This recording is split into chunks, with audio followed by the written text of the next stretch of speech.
যারা শিক্ষক তারা নবীদের কাজ করছে। আর আপনি জানেন রাসূলুল্লাহ সাল্লাল্লাহু আলাইহি ওয়াসাল্লাম বলেছেন যে আমরা নাহনু মাআশিরুল আম্বিয়া অথবা নাহনু মাআশারুল আম্বিয়া লা নুওয়ারিসু দিনারা ওয়ালা দিরহামা ওয়া ইন্নামা নুওয়ারিসুল ইলমা ফামান আখাযাহু আখাযা বিহাজ্জিন ওয়াফির। রাসূল সাল্লাল্লাহু বলেছেন আমরা নবীরা কোনো সম্পদ ধন সম্পদকে উত্তরাধিকার হিসেবে রেখে যাই না, বরং আমরা জ্ঞানকে উত্তরাধিকার হিসেবে রেখে যাই। আর যারা জ্ঞান ধারণ করে তারা নবুয়তকে ধারণ করল। আপনি যদি পুরো কোরআনকে বুঝেন বা কোরআনকে যদি ধারণ করেন তাহলে আপনি কিন্তু 100% নবুয়তকে ধারণ করলেন, এবং সুন্নাহকে যদি আপনি বুঝেন তাহলে আপনি 100% নবুয়তকে ধারণ করলেন। কারণ কোরআন এবং সুন্নাহই নবীদের বা রাসূলুল্লাহ সাল্লাল্লাহু আলাইহি ওয়াসাল্লাম এর কাজ ছিল। আর এই কাজগুলোই মূলত পরবর্তী যারা জ্ঞান অর্জন করে এবং যারা জ্ঞান বিতরণ করে তারা এই কাজটি করে থাকে। এই কারণে রাসূল সাল্লাল্লাহু আলাইহি ওয়াসাল্লাম তাদেরকে খায়রুকুম মান তাআল্লামাল কুরআনা ওয়া আল্লামাহু, যারা জ্ঞান অর্জন করে এবং জ্ঞান যারা বিতরণ করে তাদেরকে আল্লাহ রাসূল সাল্লাল্লাহু আলাইহি ওয়াসাল্লাম শ্রেষ্ঠ বলে উল্লেখ করেছেন। শুধু তাই না, আমরা জানি যে এই যে আমরা আজকের যে মাজলিসে আছে এই মাজলিসের বৈশিষ্ট্যটা কি। রাসূলুল্লাহ সাল্লাল্লাহু আলাইহি ওয়াসাল্লাম বলেছেন এটা হচ্ছে রিয়াদুল জান্নাহ। তিনি বলেছেন যখন তোমরা রিয়াদুল জান্নার পাশে দিয়ে যাবে তখন তোমরা সেখান থেকে একটু গ্রাণ গ্রহণ করো। তখন সাহাবায়ে কেরামরা বললেন রিয়াদুল জান্নাহ কি, মানে জান্নাতের বাগান এর পাশে দিয়ে যাবে। তখন রাসূল সাল্লাল্লাহু আলাইহি ওয়াসাল্লাম বলেন হালাকাতু যিকর, মানে এমন একটি আসর যেখানে আল্লাহর কথা আলোচনা করা হয়, আল্লাহ দ্বীনের কথা আলোচনা করা হয়, সেটিকে রিয়াদুল জান্নাহ বলে রাসূল সাল্লাল্লাহু আলাইহি ওয়াসাল্লাম উল্লেখ করেছেন। শুধু তাই না, রাসূল সাল্লাল্লাহু আলাইহি ওয়াসাল্লাম বলেছেন যেই আসরে আল্লাহর এবং আল্লাহ রাসূলের কথা আলোচনা হয়, দ্বীনের কথা আলোচনা হয়, সেখানে 4টি ঘটনা ঘটে। এক নম্বর হচ্ছে যে সেখানে নাজালাত আলাইহিমুল মালাইকা, মানে তাদেরকে নাজালাত আলাইহিমুস সাকিনা, যে সেখানে মানে সাকিনা মানে প্রশান্তি তাদের উপর নাজিল হয় আল্লাহর পক্ষ থেকে। ও হাফাতহুমুল মালাইকা, ফেরেশতারা চারদিক থেকে তাদেরকে ঘিরে রাখে। ও গাশিয়াতহুমুর রাহমা, রহমত তাদেরকে আচ্ছাদন করে রাখে, যেমনিভাবে সামিয়ানা আমাদেরকে বা ছাদ আমাদেরকে বা দেয়াল আমাদেরকে চারিদিক থেকে আচ্ছাদন করে রাখে, এরকম আচ্ছাদন করে রাখে। ওয়াযাকারহুমুল্লাহু ফিমান ইনদাহু, আল্লাহ তাআলা তার কাছে যে সকল ফেরেশতারা সিনিয়র ফেরেশতারা আছেন অথবা আর্কএঞ্জেল লিডিং ফেরেশতারা আছেন, যেমন জিবরিল, মিকাইল, ইসরাফিল, মালাকুল মাউত, এরকম ফেরেশতাদের সাথে আল্লাহ তাআলা এই সকল ব্যক্তিদেরকে নিয়ে আলোচনা করেন যে তারা আল্লাহ সুবহানাহু ওয়া তাআলার কথা বলছেন এবং বিনিময়ে আল্লাহ তাআলা তাদের কথা বলছেন। কারণ রাসূল সাল্লাল্লাহু আলাইহি ওয়াসাল্লাম বলেছেন, আল্লাহ তাআলা বলেন আনা ইনদা যন্নি আবদি ওয়া আনা মাআহু ইযা যাকারানি, আমার বান্দা যখন আমার কথা স্মরণ করে তখন আমি তার কথা স্মরণ করি। কি সুন্দর, তাই না? ফাযকুরুনি আযকুরুকুম, আল্লাহ বলেছেন তোমরা যদি আমার কথা স্মরণ করো তাহলে আমি তোমাদেরকে স্মরণ করব। মানে আপনি আল্লাহর নাম বলা আর আল্লাহ তাআলা আপনার নাম উচ্চারণ করার মধ্যে কিন্তু বিশাল ব্যবধান আছে। কারণ আমরা সাধারণ মানুষ, কিন্তু আল্লাহ সুবহানাহু ওয়া তাআলা তিনি সকল কিছু সৃষ্টি কর্তা, তিনি সব কিছুর মালিক। মালিকাল মুলকি তুতিল মুলকা মান তাশা ওয়া তানজিউল মুলকা মিম্মান তাশা। রাসূল সাল্লাল্লাহু আলাইহি ওয়াসাল্লাম আরও বলেছেন মান সালাকা তরিকান ইয়ালতামিসু ফিহি ইলমান সাহালাল্লাহু লাহু তরিকান ইলাল জান্নাহ।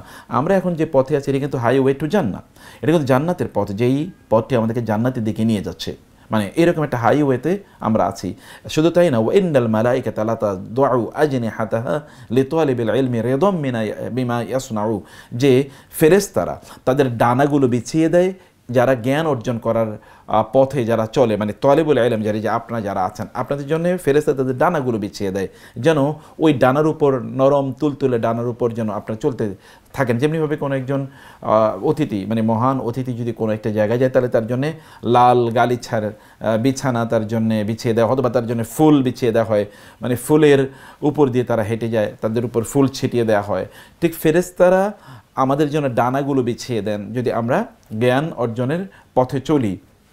আর যারা জ্ঞান অর্জন করেছেন ওয়া ইন্নাল আলিমা, আর যারা জ্ঞান অর্জন করেছে তাদের জন্যে দোয়া করে ফেরেশতারা, তাদের জন্য দোয়া করে মাছগুলো, গাছগাছালি, পাখিগুলো তাদের জন্য দোয়া করে, এমনকি পিপিলিকও তাদের জন্য দোয়া করে। রাসূলুল্লাহ সাল্লাল্লাহু আলাইহি ওয়াসাল্লাম বলেছেন।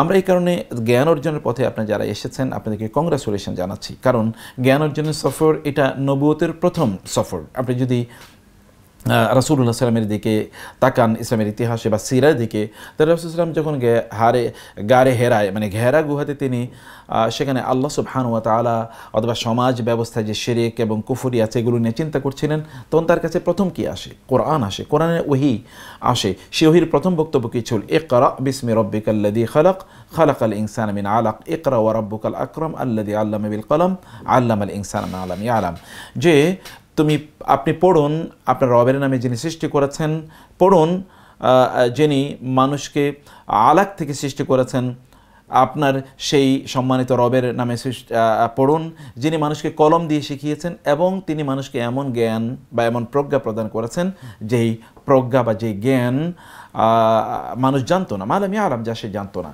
আদম আলাইহিস সালামকে আল্লাহ সুবহানাহু ওয়া তাআলা জ্ঞান দেওয়ার পর এরপরে ফেরেশতাদেরকে বললেন যেন আদমের জন্য সিজদা করে। কিসের কারণে? কারণ আদম আলাইহিস সালাতু ওয়াস সালাম আল্লামা আদম আল আসমাআ কুল্লাহা, যে আদম আলাইহিস সালামের জ্ঞান আল্লাহ সুবহানাহু ওয়া তাআলা এমন জ্ঞান প্রদান করেছেন এবং ফেরেশতারা কিন্তু সেই কথাই বলেছে, সুবহানাকা লা ইলমা লানা ইল্লা মা আল্লামতানা, আল্লাহ আমাদের তো মানে বেশি জ্ঞান নেই, আপনি যতটুকু শিখিয়েছেন কেবল ততটুকুই আমরা জানি, এর চেয়ে বেশি আমাদের কোনো জ্ঞান নেই।